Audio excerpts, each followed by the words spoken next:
Welcome to the MasterYourMix podcast, helping engineers, producers, and artists create professional recordings and mixes, even from home. I'm your host, Mike and Davina. Let's get started.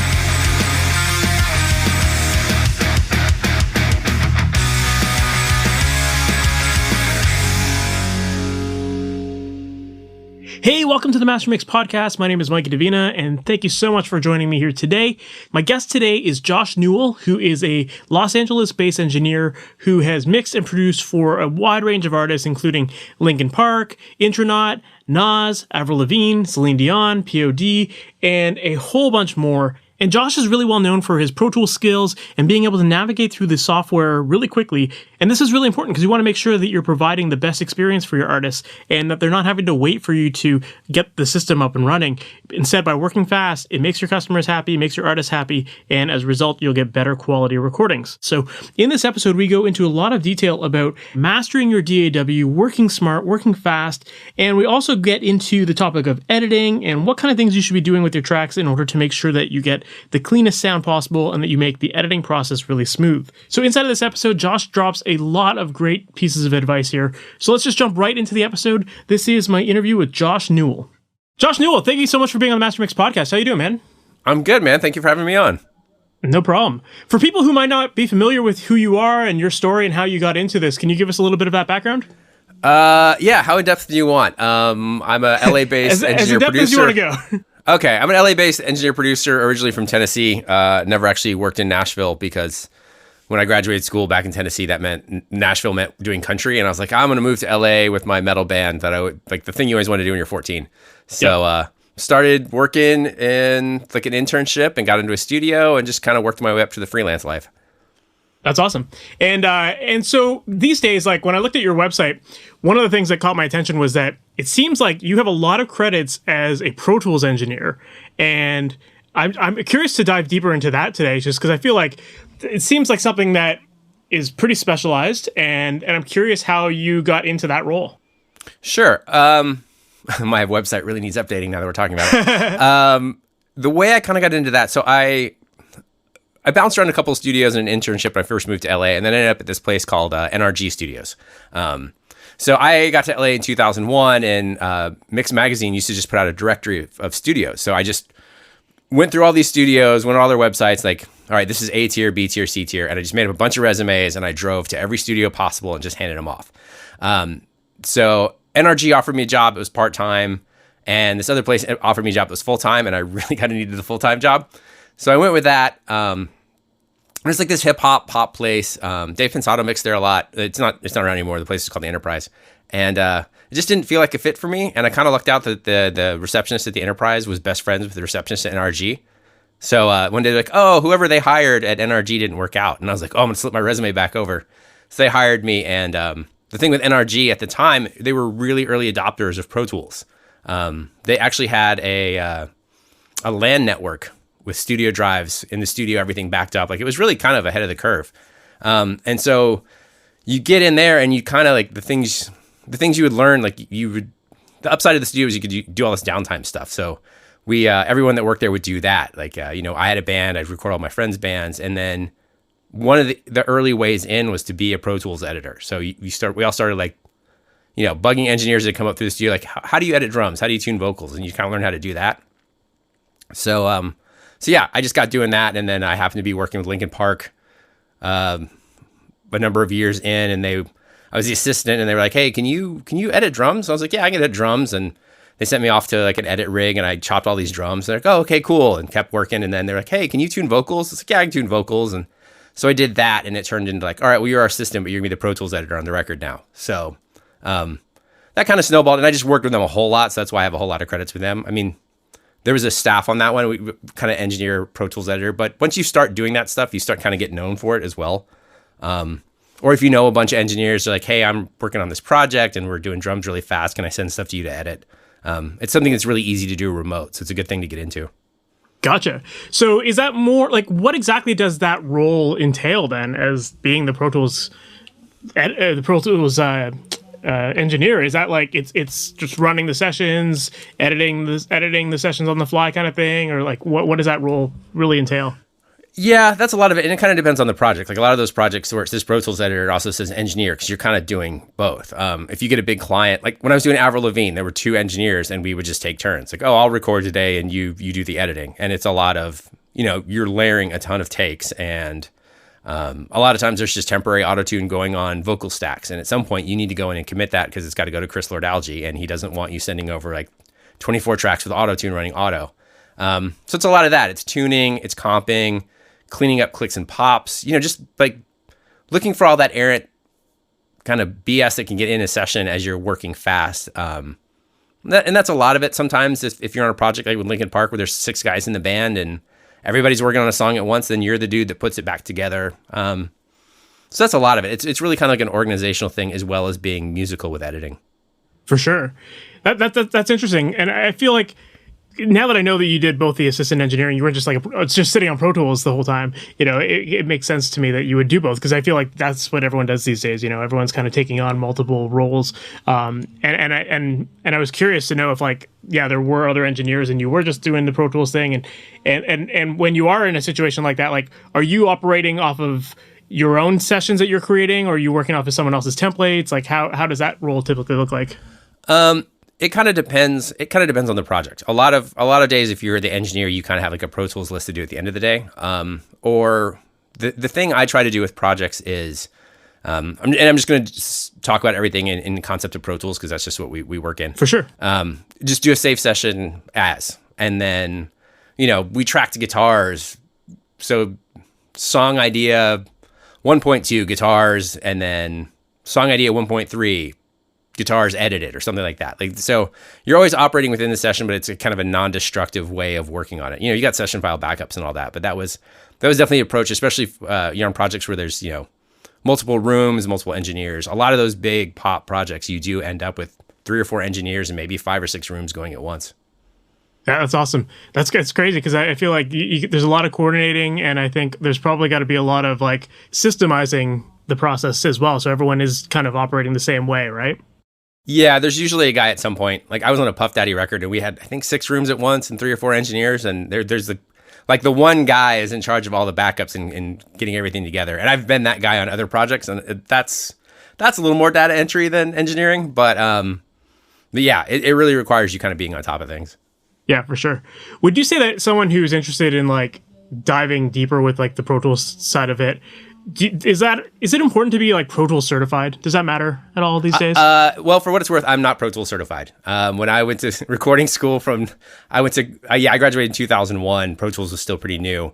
And I just worked at a place where, like I said, it was a really early adopter of Pro Tools. So I never got the certification.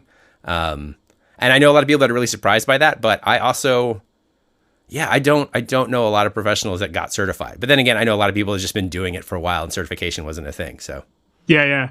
I often wonder about that too, because I have seen like the Pro Tools engineering credits and all that, and I'm like, does it really matter? Like, or is it just kind of running the session? And I feel like a lot of people will probably learn the basics of Pro Tools enough to get going, and that's probably all they need. But yeah, it's honestly like there's a whole lot of stuff in Pro Tools I don't know. I have friends that do post, and they know a whole bunch of features that I don't, and then they have no idea how Beat Detective works. So for me, it's like, the reason I get hired is I'm good at it, and then I know a lot of people that are super fast, and I can be quick. I never have bragged about being super fast because I'm really thorough, and I felt that's one of the things that really helped me with my gig.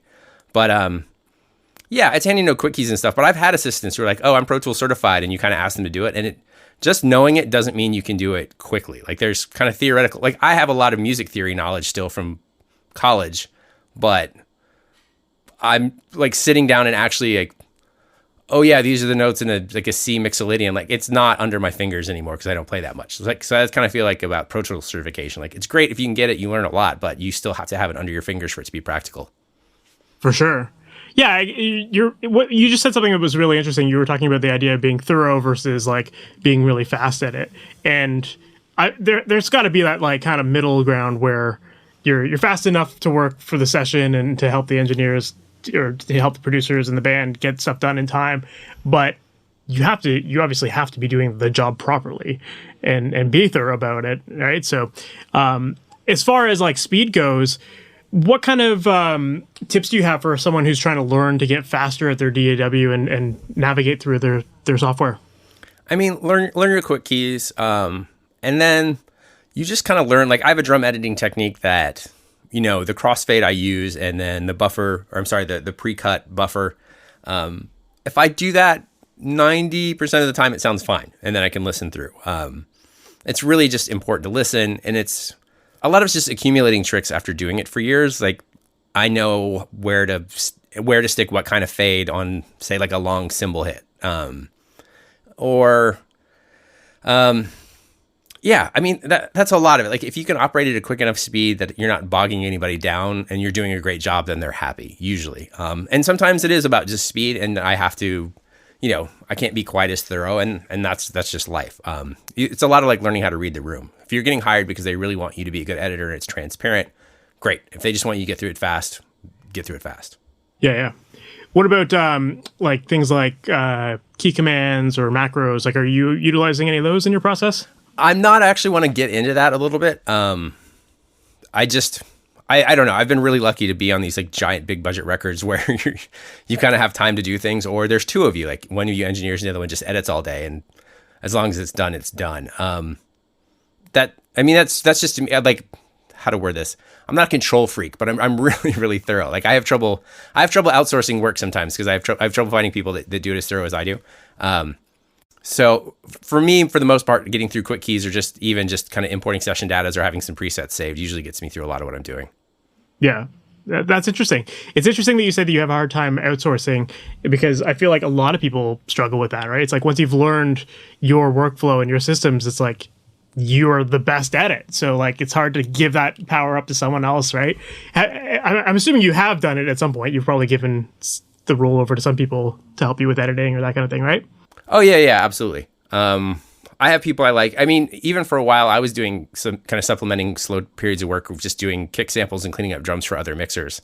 So that was one of those things like, oh, I know how to do this really well. Like if I'm sending this to somebody else, they better do it well too. But yeah, there've been times I've handed off projects that I need help with, or I have to pass it up and then passing it along to somebody, which is always a weird thing because you kind of want to pass it along to somebody who's going to be good, but not quite as good as you because you want them to call you again. I have a few friends I've handed gigs to and I've just never gotten them back, which was fine. Like they're good friends and they're good engineers, but yeah, I guess maybe that's part of my paranoia about handing off things too. Yeah, I was curious about that. I was curious if you were like documenting your process and then telling someone, okay, here's exactly how I do it, just do this. But then to your point there, that might be just as risky, right? I mean, I have done that. I'm trying to remember what came. There was something with Linkin Park and some live stuff, and I'm trying to remember why I couldn't do it. I think it was out of town. It was something like that, and I hit up somebody else and was like, do it exactly this way because it has to be exactly this way to fit with everything else. And then that's one of those cases where I literally gave everything away. But normally I don't do that. Yeah. That was one of those ones like, I know I have this gig no matter what you do. So it's fine. It's funny though, like there's obviously, yeah, there is kind of that that competition factor out there, right? And it's like knowing who you can trust and all that, because sometimes, yeah, you do need to just genuinely pass off a gig to get some help, and you want to know that the people you're bringing into your team and that are like going to collaborate with you are going to be on your side and actually like participate for the good of the project and not to just steal clients and all that kind of stuff, right? Yeah, and a lot of referring gigs is half skill and then half people skills too. Like, you know, I have friends that are great engineers that are like, you wouldn't really fit with that one. So that's part of the gig. I mean, it's part of the gig anyway. If you're locked in a studio with somebody for a month, you better have people skills if you want to. If you want to thrive. But that's it's the other consideration. There's technical skills and the people skills. Yeah, well, you had mentioned that like the Linkin Park projects, like those would go on quite long. So like, as far as people skills and how you got that gig, like what do you think it was about you that got you working with them on such a regular basis? Those guys got really famous really fast, really early on, which I know a few people have been in that situation as artists, and it makes you kind of question people, I think, like what people want from you when you're famous. So the way I got in with Linkin is they always worked at NRG. So I met them, I think 6 months into working there when I was just a food runner. Like, you know, what do you want for Paquito Mas? And I'll go get your burritos. And then you would just see him every couple years. And every couple years when we worked together, I was higher up the food chain there.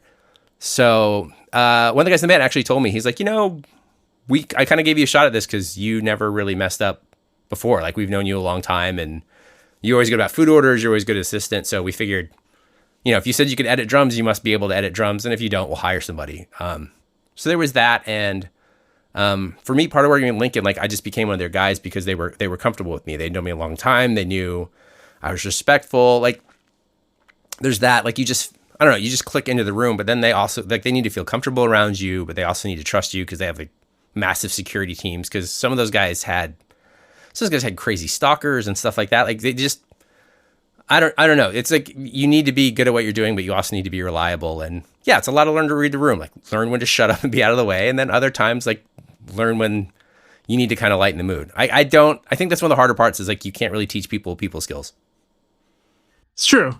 You can give them kind of rough guidelines for how to handle, or how to like genuine etiquette, like, sit in the room, be quiet, that kind of thing. Don't step on people's toes, that kind of thing. Like, you could say things like that, but it's really like, that person's going to ultimately decide whether or not they're going to follow those instructions and actually, be a good person or not, right? Yeah, and it's also, I don't want to say it's a dying art, but it's a skill I think it's a skill that's going out because, I'm in the tail end of that, like, go work at a big studio and then work your way up the food chain. Like, that's not how most people make it anymore.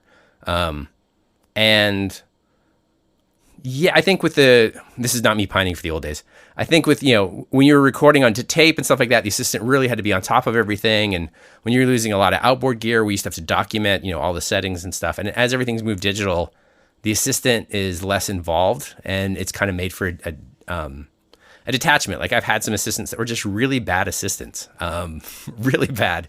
And it just doesn't bode well. Like, don't be a bad assistant, because then people are never gonna think to hire you, really. So then what does make a good assistant then?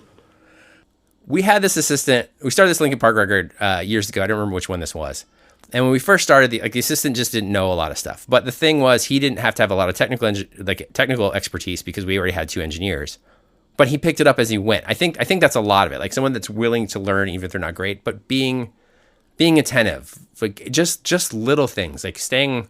I don't know. This is all advice that's probably not good for people at home studios, but you can think about this when working at bands at home too. Like, stay on top of what time it is and if people are going to get hungry. Because when people get working on music, they don't remember that they need to eat, then they want to order food, then they get pissed off that it takes too long. So it's little stuff like that. Or, hey, they're talking about doing a guitar take. Well, this assistant would get up and go turn on the tube amps, and he'd get some picks together, and he'd make sure the tuner was on and hooked up. So they were like, okay, I think we want to record guitar. He's like, yeah, you're all set. Like, you just got to plug in and tune. Stuff like that.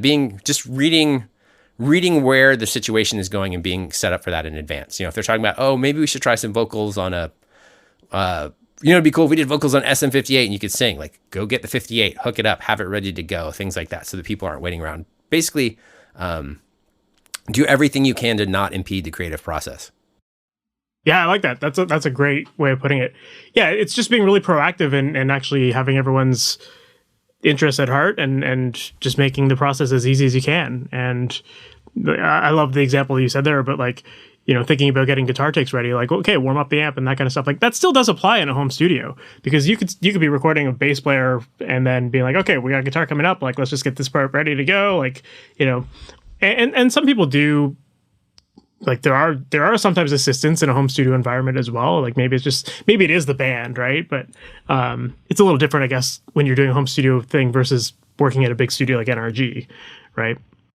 Yeah, I think there's a little more forgiveness on a home studio on a lot of things. Like, when I did Avril Lavigne, I was stepping into a session that had been going for 6 months, and I contacted the assistant and I was like, hey, do you know what their setup is? And he's like, yeah, I know everything they do. Like, I'll have it all ready for you when you roll in, which was great for me because he set up the way they were comfortable, the way they were used to working. And then I just had to drop into that. Whereas I had another studio experience where I was working with, I got a last minute call about doing, I think it was Demi Lovato. No, it wasn't Demi Lovato. I'm blanking on the artist name. Jessie J. It was Jessie J. Like, hey, can you do Jessie J? Yeah, great. Hit up the assistant. Hey, oh, cool. You've been working with her this whole record? Like, cool. Set me up with her usual thing. Show up. And she's kind of like singing. I was like, is this your usual setup? And he's like, yeah. She starts singing. She's like, this all sounds weird. And I turned to the assistant and I was like, hey, I'm just checking with you. This is what she's used to. And he's like, oh, well, there's usually da da da da da. And I was like, cool. Like, what are those settings? And he's like, I have no idea. I was like, you are not making. And we were just doing some like quick recording before she came in to like listen to some mixes, and it ended up killing her vibe. She's like, yeah, I don't know that I feel this now. And it was, that's an example of being a bad assistant, I guess. But from a home studio angle, like, yeah, if you're working with somebody, you're interning with somebody, and you're going to be recording guitars that day, like have some extra, like, I don't know, have 9-volt batteries, have extra instrument cables for plugging up pedals, or an extension cord if that's what you need, have guitar picks around, things like that. If a bunch of people in the band are coming over, have water or whatever, like just, yeah, make people comfortable and make it where they can be creative without having to think about all the other, like the external stuff. For sure. Yeah, I love that. That's a really great point. Like creating that atmosphere where it's just like creativity is king and we're not worrying about all those other things that, distract you from the day and take you out of that creative headspace. It's really important. You mentioned kind of how you were at the tail end of that whole like big studio world of like, if you wanted to break into the industry, you had to get that internship and work your way up. And now it seems like these days there's a lot of people who are just starting in their home studio. Maybe they're building up their own clientele, but they still want to break into the industry. What advice do you have for people who are in that position and wanting to get in? That is a good question because I didn't do it that way. Fair. I think there are things that apply now that did even when I was working in a studio. And the thing for me that was good working in the studio is I worked with every band I could. Like I played in bands, so I met a lot of people in bands.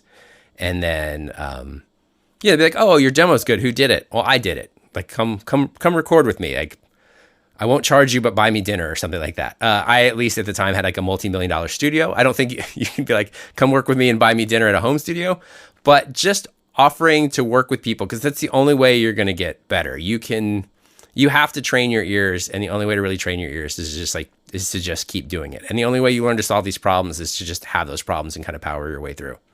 So if you're in a band, offer to record all your friends' bands. If you're not in a band, just go to shows if it's safe to go to shows where you live, and offer to record with those guys, or even just hit people up and be like, "Oh, you guys are recording yourselves. Like, let me take a stab at mixing it." Because it's interesting, coming from the background I did, mixing was different than my mix work is now. When you work at these big studios and everything's done with nice microphones and a properly treated acoustic environment, like mixing is a lot more subtle thing than it is now at home studios. Like I've been mixing some guys that recorded themselves, and it's challenging now. Mixing at home with home productions is like you're almost kind of creating the production for them.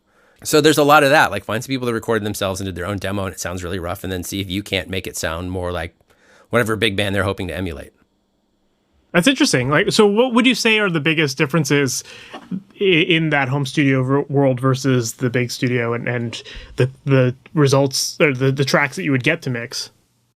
I mean, one of the first ones is obviously drum sounds. If you're, recording in your rehearsal space or garage, it's not going to sound the same as if you're at Henson or something like that. So I really think that's kind of why heavy music has moved to the sound that it has. A lot of it's been necessity for correcting from what happens with home recordings. Guitars are another thing. Some people are really good at recording with amp sims. Some people are really, really bad at it. So if you're doing that ever, send a DI of what you're doing, please. Because an overgained bad amp sim, like you can make it sound better, but you can't make it sound good when you're mixing. So I think those are the two biggest ones. But I guess the other thing, in professional studio environments, a lot of times people come in more prepared, or they're more meticulous about things. Or way back in the day when you'd have techs that were just changing all the drum heads every day and all the strings every day, and you have to think about, getting dead bass strings in a bad DI. So I think it's really like quality of the source tracks, but the biggest one to me is drums, just because of the acoustics involved in the sheer space that you need. And then the other one to me is guitars a lot, because, I don't know, amp sims, there's some really great amp sims, like Neural DSP makes some great amp sims, and they're finally catching up, I think, with real amps, but that's the other one to me that kind of really stands out. Yeah. Do you think that you can still get great recordings from home, though?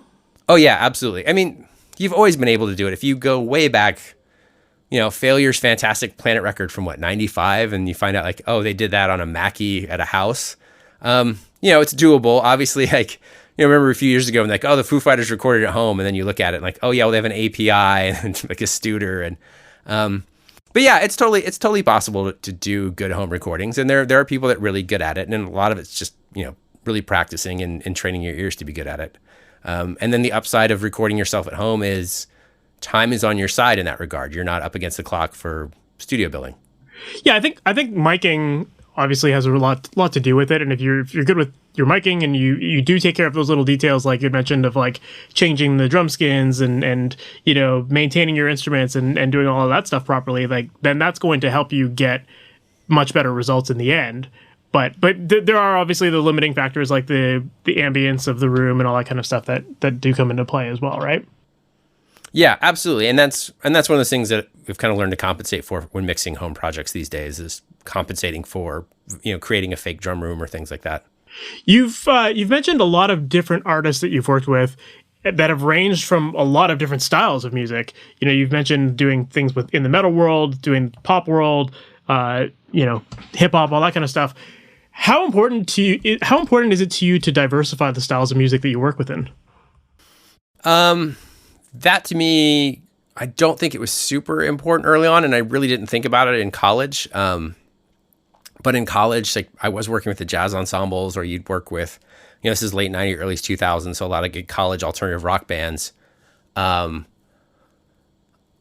was playing in a band here in LA that was basically like on our way to a record deal. And it was kind of a point like, all right, do you want to quit the studio and do this, or do you want to keep doing the studio thing? And I realized I want to keep doing the studio thing because I think that's more interesting to me, doing a bunch of different bands versus being in a band and just playing like the same 10 songs for a year. So it's not like I sit around and go like, oh, I just did a metal record, now I need to do a country record or something. But I just try to keep myself open to all styles because it's just more interesting. I enjoy the challenge. There are things I like about some genres, engineering wise, that, there are things I like about engineering that apply to some genres one way, other genres another. And I don't, like if I took a hip hop gig, I probably wouldn't just take anybody. Not that I dislike hip hop, but I kind of like I don't even make it hip hop specific. Like I like particular types within a lot of those genres, and I do try to gravitate a little bit toward that. But part of it's just necessity too, and part of it's just, at one point in my career, I just worked at a big studio as an engineer, and whoever came in was who you got booked with. So it's a little bit intentional, it's a little bit coincidental. Gotcha. Do you feel like working in different genres has allowed you to become more of an attractive option when people are looking to hire an engineer? I think a little bit. Like I get to say no a lot less, because people will be like, oh, we're kind of doing this. Do you have any experience in this field? And it gives me more to pull from. Especially, working with Linkin Park as much as I did and as long as I did across like the albums where they were really experimenting. It's good in that regard. Or like I worked with Linda Perry for a while as an engineer, and it helps in that one. Like, oh, this artist is straight pop. This one's doing folk. This one, like we had Hole come in. Like, oh, we're doing 90s alternative, and to kind of have reference points and all that helps. And I think it's also good for mixing. Like it's just good to know a bunch of different types of music if you're going to work in music.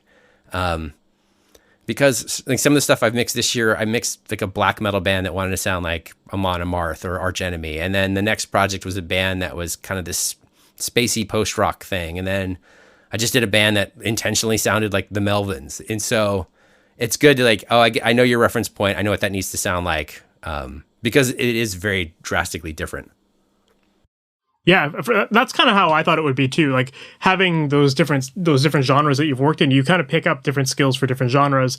And there's got to be like a band like Linkin Park to me is a great example where they really do fuse a lot of those different genres. So to me, it seems like you would have been an obvious choice having had that experience of working with so many different genres, that working with a band like them, you're just kind of combining all of those different engineering techniques and production techniques.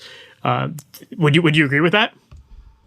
Absolutely. And the other engineer on Lincoln is a good friend of mine, Ethan Mates, and he's of a very similar background. He came up in New York in the late 90s, and he knew like late 90s hip hop beat making, which is really important with them. But then he also worked with bands like Dredge. He works with the Chili Peppers. He works, I think he worked with Fear Factory at one point. So it's really good to kind of go like, oh, what do you guys want to do? Like, all right, yeah, we can do that. Because some days you'd be like, oh, we want to try, the Glenn Johns style drum mic set up just for this kid on a vintage Ludwig, and then the next day, like, you got a full-blown Gretsch and you're doing a metal thing. And yeah, it's just really good to know. There is kind of, in that specific example, to know what sounds good when you're doing that Glenn Johns setup, and then what sounds good when you're doing like a hard rock metal setup, because it's a different set of tones. Like, you can't just learn like, this is how you mic up a kick drum. It's more like, well, this is what you do with the kick drum if you want this sound. So it was a lot of that. It was a lot of fun, like, kind of problem solving with them, really. Gotcha. Yeah, I was curious to learn a little bit more about what it was like to work with those guys. Like, how involved are they in the engineering side of it? Because to me, they seem like they're a bunch of technical guys that, like, they seemed like early on they were into like the Pro Tools stuff and engineering. Maybe I'm wrong about that. No. Well, it depends on the member of the band. Some guys are more savvy than others. So the way a lot of that stuff worked, and I don't think I'm violating any NDAs describing this stuff now. Okay. Imagine having like your home studio where you can just jump on any instrument you want, but having it on a professional level across everything. So, there's 3 drum kits set up. There's a piano, and maybe we have 3 different miking configurations on that piano. So we could just swap, hey, here's 2 large diaphragm condensers, or maybe here's like a mono 57 if you want that. Here's a B3, here's a Rhodes, here's a Juno, we had shelves of guitar pedals and all these chains. Like, we can reamp anything the second you need it. We have all these keyboards. We have MIDI routed so that we can trigger outboard keyboards. It was basically that. Like, here's a wall of different guitar amps going to different, here's a combo, here's a clean, here's like a heavy distorted. So what we would do is talk to the band, like, hey, kind of where do you see the current project going? We're going to set up for that. And we would spend a couple days, and you didn't have to specifically dial in tones, but it was like, all right, well, let's get the drums mic'd up, get a good basic starting point, make sure everything's in phase, and just kind of go around and do everything that way so that you could more rapidly dial in a tone. But there's really no way to dial in. And then what we would do is just keep a record of like, oh, we liked this guitar tone from this song. This is going to be, we had just binders. This is one of the things we do with the assistant. We just had binders of, these are the settings. This is what we were using to get that sound. If you want to go back to your, like, what was the reggae song thing we were doing a month ago that we scrapped? Maybe that guitar tone. Like, okay, well, pull that back up, and that was the way that worked. So that's very cool. It was, and man, it's to be in a place where you're like, oh, we have a 70 input Neve, and we just have a wall of amps mic'd up and 2 drum kits and everything else. Like, it's really, that was the thing that you're like, oh, when it hit that echelon, it was like, oh, this is what I always dreamed of getting to do, is like, have a session where there's like 7 U47s or something on the session. That's awesome. Yeah, that's totally the dream. And it goes kind of back to what you said earlier about that conversation of like being a good assistant, because what you guys essentially did there, if I'm understanding it correctly, is like you created an environment where everyone could work fast, everything was set up and ready to go, and you weren't waiting around. And that's just because you were prepared. You went into it thinking like, we might need these things, let's get them ready. And you created that creative environment for the band. Yeah. It does help to have a little bit of an overall direction, but even then that would change. If it changed drastically enough, we'd usually get a day, like, swap things over. But yeah, that was a lot of, it was just a lot of those big projects, it's being that organized, because there's so many songs, there's so many people involved. Everyone, I think, kind of thinks like the higher up that you get career-wise, like you get with these higher artists, like it gets easier, and it doesn't. It's just a different set of problems. That's interesting. So without maybe going into too many details, if you have like any sort of NDAs or whatever, like what sort of problems would you experience at a level like that? Okay, well, here's one, and I don't think this... So, Avril Lavigne, we're working on an Avril Lavigne record, right? There's a lot of people involved, and there's a lot of producers. We're sending stuff out to various mixers, but there's also, with Avril, with a lot of big pop artists, this isn't just her, but I'm just using her as a specific... part of her career is not just being Avril the artist, it's also... she's tied to a perfume line, and they launched a signature guitar, and she endorses this other product, and she has to go do all of that stuff as well, because that's realistically how a musician on that level, that's how your career works at this point. I have a friend who's a professional nail tech, like she does the Oscars and the Emmys, and she would work with artists that I worked with. It was really funny. So, that's part of them. And I just bring it because like, that's part of them is she has to make them model ready for the VMAs or whatever performance they're doing. Like all of that stuff, there's a whole lot of not making music that goes into being a musician at that level, or like a musical artist at that level. So, man, Avril's coming in and we're working on this song, and she's got to be out because she's launching a perfume line, and then there's a movie premiere, and you have like this window of time. So that's a challenge because like you've got to really be on top of it. You really got to know what you want. You got to be decisive about what takes you're using, and then you got to keep really fast notes. Like, this is going to be the master, right? I'm using this for a double. Because it's not that she doesn't care about what she's doing. It's not what she's doing isn't important. It's just like it's one of many important things she's doing that day, and you have that window to get it done. Or I was on a Celine Dion session, and we had something like a 32-piece orchestra. Like, that's the money going into a session like that is insane because 32 professional musicians and everything. So if you're on Pro Tools, like you better be on it. You better be watching to make sure, that's one of those things. You have multiple engineers just to keep on things. Like, you better make sure mics aren't dying. You better make sure, you're keeping track of takes. You better make sure where you're going to in the session is the exact cue that they need, because you don't want a bunch of people sitting around while you're fishing for where they're going to be at. So those are the type of problems like, if you're just with some dude recording in your room and you have some weird arrangement, you can kind of like, is this where you want to go in? Is this where you want to go in? Whereas where you have a conductor and 30 plus people waiting on you, you need to know where you're going in. Yeah. Yeah. I can imagine like having that kind of situation where you are working with someone who's on a very tight timeline and it is going to be a big project. Like, you have to keep super organized and you have to work very efficient. So, having those systems in place with the other assistants in the room or engineers or producers or whoever, like, everyone's got to be on the same page to make sure that happens flawlessly. Yeah. And sometimes, you get crazy ideas like, hey, we've been writing this song. I think this bridge would fit with this other song. Can you tempo shift it and pitch shift the entire bridge, fit it into the other song so that it's ready when we come in the morning? Now, if you were just working with some local band, you'd probably be like, yeah, we're not going to do that. Like, sit down with a guitar and let's just see if that riff goes into that riff. When you're working with a band that's spending thousands of dollars a day and has sold millions of records, and that's what your job is, like, all right, you figure out how to do it. Like, so those are the kind of changes. It's easier to say no to like clients on a lower level, to be honest with you. That's a really good point. But I feel like it also makes you realize at some point what's actually possible just within the software, and I think that there is that, like you said, in a home studio, you might just be more inclined to say, okay, let's just re-record this. And it's like, which is the better method? I guess that's to be determined, right? Yeah. Or some of that stuff, like if the one guy like, hey, what if we try this? Okay. And you're there till like 3 a.m. doing it, and you come in the next morning at 9, because one of the other guys in the band likes to come in early versus the guy that likes to be there late. And he hits play. There's always that. And he's just like, no, I don't like that. Just throw it away. You're like, I was here till 3 a.m. and you just have to, like, that's the gig. So. Yeah.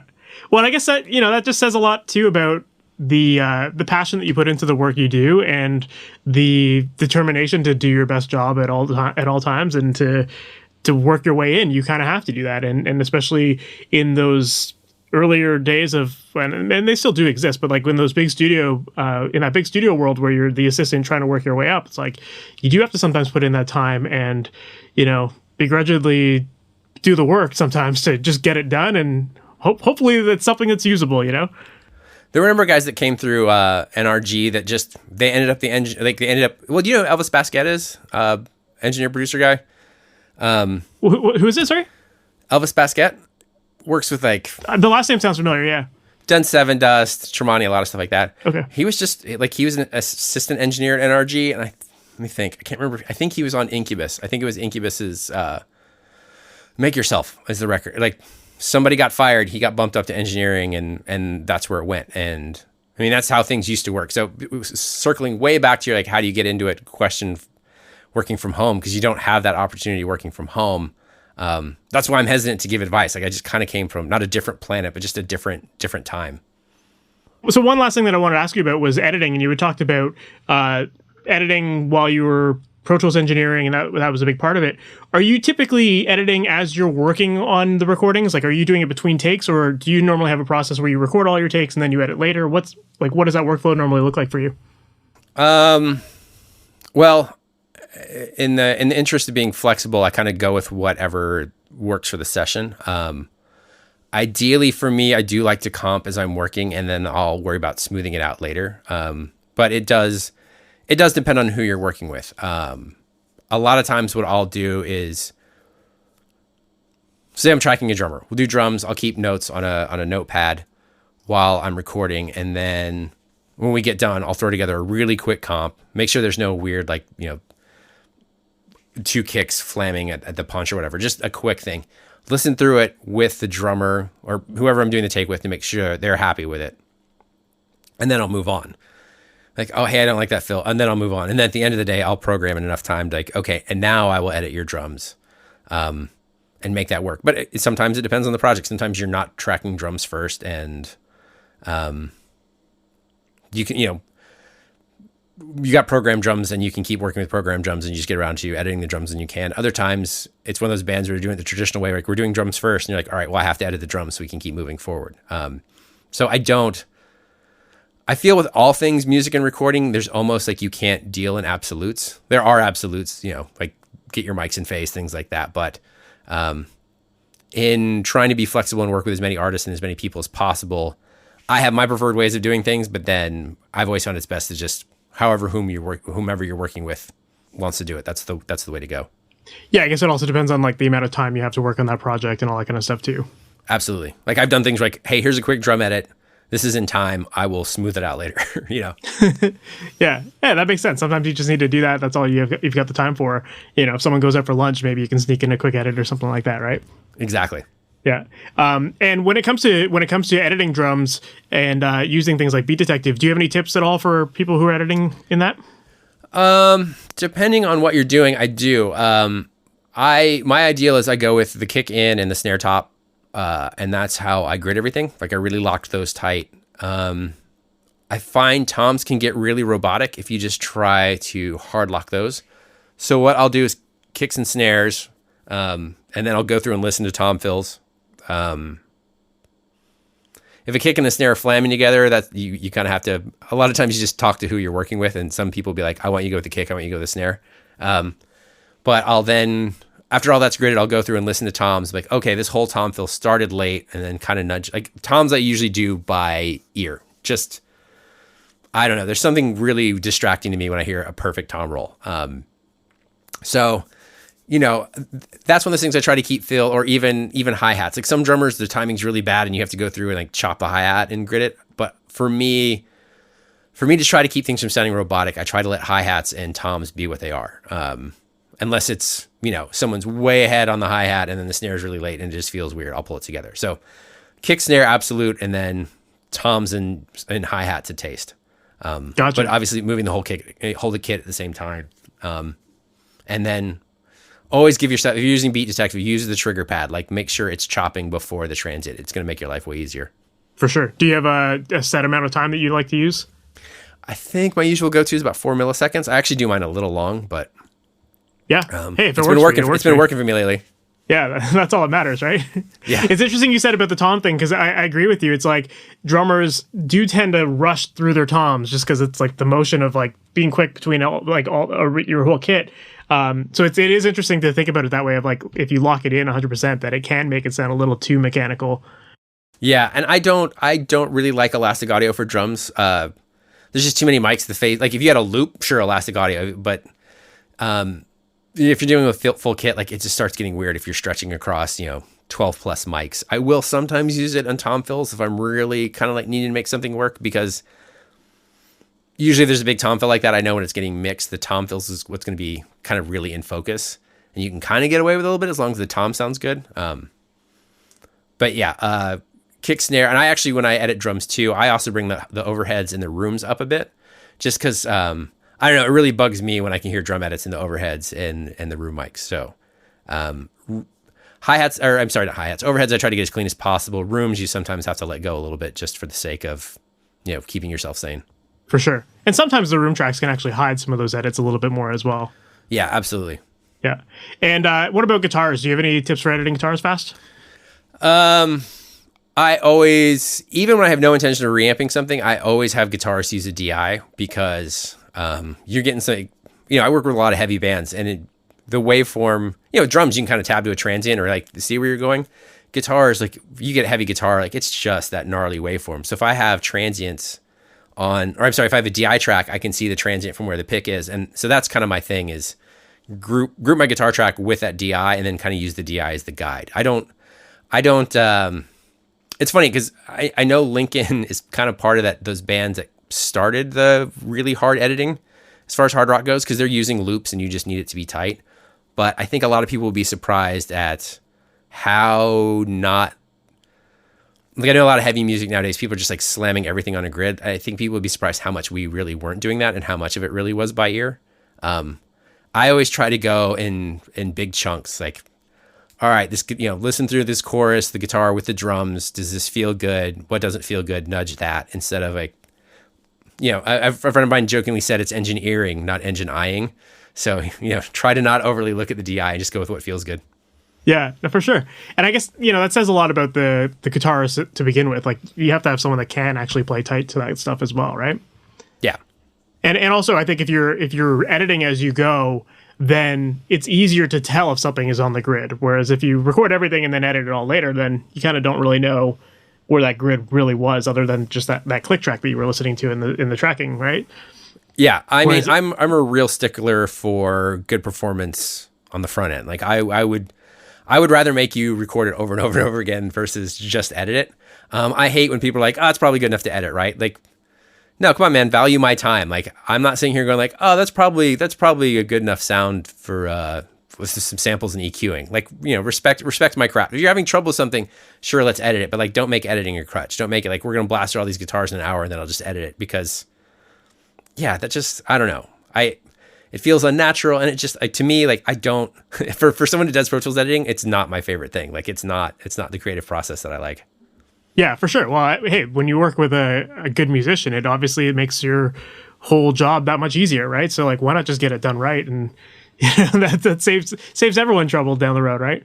Oh yeah, absolutely. Those sessions where it's all professional session musicians is just the best, because you gotta put mics on things, turn it on, just push the faders up, and it all sounds good. Like, yeah, if you ever get a chance to work with professional studio musicians, by all means, take it. Absolutely, man. Well, I know you're a little tight on time today, so we should start to wrap up. For people who might want to learn more about you and the projects you're working on, and potentially even work with you, what's the best way for them to follow you online? I am on Instagram. It's a little long. It's josh.newell.recordings, but if you just do Josh Newell, you'll probably find me on Instagram. I have a website, josh-newell.com, because Josh Newell, all one word, was taken at the time.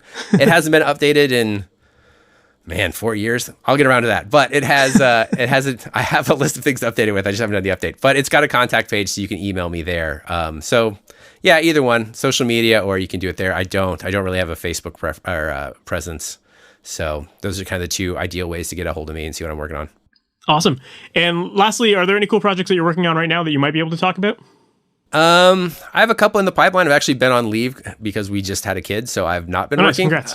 Thank you. I guess this speaks to kind of me trying to work on different projects. I'm finishing up a contemporary adult Christian record mix, which is kind of a new one for me. What else have I got going? I'm working with a prog band called, I'm not sure what that artist is ultimately going to call his project, or I tell you what it was. I've been working with this kind of prog metal band out of Oklahoma called Avitus, mixing their stuff. I might be going to Portugal to work with a band who are currently not sold on their name. They're new. And it's kind of like a Spirit Box meets Code Orange thing. So that's cool. I've got another Intronaut record coming up soon. And so it's kind of like things in the pipeline right now as I'm getting back into working. Amazing, man. Looking forward to checking all of those out when they come out. Thanks. Awesome, man. Well, Josh, thank you one more time for being on the podcast. Tons of great advice here. I'm sure a lot of people will love what you had to say here. Well, it's my pleasure. Thank you for having me on. So that was my interview with Josh Newell, and I love the advice that he gave, especially on the topic of what makes a great assistant. And I think that the points that he brought up there really apply whether you are working out of a home studio or if you're working in a big studio. The overall theme of that is just that you want to be prepared, you want to make life easy for the artist, you want to make it an enjoyable experience, and when you do that, you build a much better rapport with your artist, And as a result, you'll get much better takes and everyone's going to be in a happier mood. And that allows you to work with these people longer term because they're going to like working with you because they know that they can trust you and that you're on top of your game. So I love what he shared there. And it was also really great to get some insight into what went into the Linkin Park sessions and how they set up their settings so that they could work quickly. And I think that this is a great system for setting up your own studio so that whenever you're feeling creative, you can just jump right in, not have to worry about patching everything, all that kind of stuff. Instead, you can get up and running right away, keep your creativity, and not be bogged down by all of those mechanical, technical tasks that can snap you out of your creativity. So it was really cool to hear how those guys work and how Josh was able to help them. So I hope that you enjoyed that episode, and if you did, please make sure to subscribe to the podcast. That way you're notified about all new episodes as they go live. And if you haven't already yet, make sure to visit MasterYourMix.com. That's where I help musicians with home studios, and I help them create pro-sounding recordings so that they can showcase their talents in the best way possible, grow their career. And on that website, we make mixing easy. We break it down so that it's very straightforward for you, and we've got tons of great resources designed to really simplify that process and make it all make sense so that you're not feeling scattered as you work. Instead, you have a lot of focus. And one thing you're definitely going to want to check out while you're there is called The Mixing Mindset. This is a book that I wrote a little while ago. And in this book, we break down the process of mixing step by step so that you know exactly what you should be listening for as you're analyzing your tracks. You'll know exactly what to be doing with EQ, compression, when to use them, where to use them, which frequencies to pay attention to.